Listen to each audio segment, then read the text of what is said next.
അപ്പൊ അളിയൻ കാര്യമൊന്നും അറിഞ്ഞില്ലേ? ഇല്ല. എന്നാൽ ഇനി ഞാനത് പറയാം, ആരും ഞെട്ടരുത്. കഴിഞ്ഞ ദിവസം മലബാർ ഗോൾഡിന്റെ ഓണറായിട്ടുള്ള ഫൈസൽ എന്ന് പറയുന്ന അദ്ദേഹത്തിന്റെ ഹൗസ് വാമിംഗ് പരിപാടിയായിരുന്നു. ബിഗ് ബോസുമായിട്ട് ബന്ധപ്പെട്ട് ഒരുപാട് ആളുകൾ ആ ഒരു ഹൗസ് വാമിംഗിൽ പങ്കെടുക്കുകയുണ്ടായി. അപ്പൊ അതോടൊപ്പം തന്നെ നമ്മുടെ ആദിലയും നൂറയും അവരും പങ്കെടുത്തു. ആദ്യം ഇദ്ദേഹത്തിന്റെ ഈ ഒരു ഹൗസ് വാമിംഗിൽ പങ്കെടുത്ത ഒരു വീഡിയോ ഞാനൊന്ന് വെക്കാം. ബിഗ് ബോസ് ഇറങ്ങിയിട്ടിപ്പോ വേറൊരു ഫംഗ്ഷൻ, ഡോറിന്റെ ബർത്ത്ഡേ ആയിരുന്നു, അത് കഴിഞ്ഞിട്ട് വേറൊരു ഫംഗ്ഷൻ അറ്റൻഡ് ചെയ്യുന്നത് ഇതാണ്. So all the best. ഇതൊക്കെയല്ലേ ചേട്ടാ മനുഷ്യർ തമ്മിലുള്ള സ്നേഹം എന്ന് പറയുന്നത്. ഇതിനുശേഷമാണ് ഇദ്ദേഹം ഇങ്ങനെ ഒരു പോസ്റ്റുമായിട്ട് ഫേസ്ബുക്കിൽ ഇങ്ങനെ ഒരു പോസ്റ്റുമായിട്ട് വന്നത്. ശിശുപാലൻ ചേട്ടാ, എനിക്കൊരു സോഡ വാങ്ങിച്ചോണ്ടോ, ഉപ്പിടണം കുറച്ച്.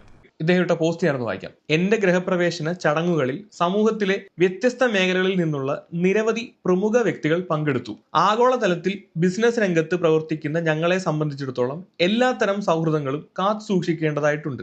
അത് ശരിയാ, അത് ശരിയാ. അതൊക്കെ എല്ലാവർക്കും അറിയുന്നതല്ലേ. എന്നാൽ എന്റെ പരിപാടിയിൽ 2 പെൺകുട്ടികൾ പങ്കെടുത്തത് എനിക്ക് മുൻകൂട്ടി അറിവുണ്ടായിട്ടില്ല. അയ്യോ, അത് വലിയ അത്ഭുതമാണല്ലോ. എന്റെ നായിന്റെ മോന്റെ മോനെ.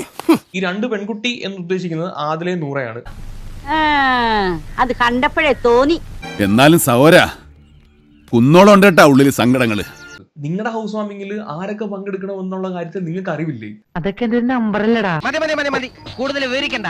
നിങ്ങളുടെ അറിവില്ലാതെ എങ്ങനെയാണ് അവരെ ക്ഷണിക്കുന്നത്? വോട്ടവർ ആരാണെങ്കിലും അവരെ ക്ഷണിച്ച് നിങ്ങളുടെ സൈഡിൽ നിന്ന് ഒരു ഇൻവിറ്റേഷൻ അവർ കിട്ടിയിട്ടാണ് അവർ ആ ഒരു ഹൗസ് വാമിങ്ങിന് പങ്കെടുക്കാൻ വന്നത്. എന്നിട്ട് അവൻ എന്നോട് ഇങ്ങനെ പെരുമാറണേ.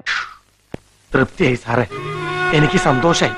എന്നിട്ട് ഇപ്പൊ വന്നിട്ട് അവര് വന്നത് ഞാൻ അറിഞ്ഞില്ല എന്നൊക്കെ പറഞ്ഞു കഴിഞ്ഞാല് വളരെ മോശം എന്നല്ല, ഒന്നും പറയാനില്ല. ബാക്കിയോടെ കേൾക്കും, അന്നേരം കാര്യം മനസ്സിലാവും. പൊതുസമൂഹത്തിന്റെ സദാചാര മൂല്യങ്ങളെ വെല്ലുവിളിച്ചും സ്വന്തം മാതാപിതാക്കളെ തന്നെ ധിക്കരിച്ചും സമൂഹ മാധ്യമത്തിൽ താറടിച്ച് പ്രവർത്തിച്ചും കൊണ്ടിരിക്കുന്ന അവരെ സ്വീകരിച്ചതിലൂടെ പുതുതലമുറയ്ക്ക് തെറ്റായ സന്ദേശം നൽകി എന്ന ആരോപണത്തെ മുഖവിലക്കെടുക്കുന്നു. നിങ്ങളെ ആരാ ഇങ്ങോട്ട് കടത്തിവിട്ടത്? എന്താ ആളെ കളിയാക്ക? മൂല്യങ്ങൾ സംരക്ഷിക്കുന്നതിൽ ഒരു വിട്ടുവീഴ്ചയും പാടില്ല എന്ന് തിരിച്ചറിഞ്ഞുകൊണ്ട് എന്റെ ആത്മാർത്ഥമായ ഖേദം അറിയിക്കുകയും സമൂഹത്തോട് ക്ഷമ ചോദിക്കുകയും ചെയ്യുന്നു. അങ്ങനെ പറയരുത്, എല്ലാവരും അങ്ങനെ കാണരുത്, എല്ലാവരും അത്രക്കാരല്ല. അപ്പൊ എങ്ങനെയാണ് കാര്യങ്ങളൊക്കെ ഒരു തീരുമാനമായില്ലേ? തൽക്കാലം ഇത്രയും മതി, വരട്ടെ.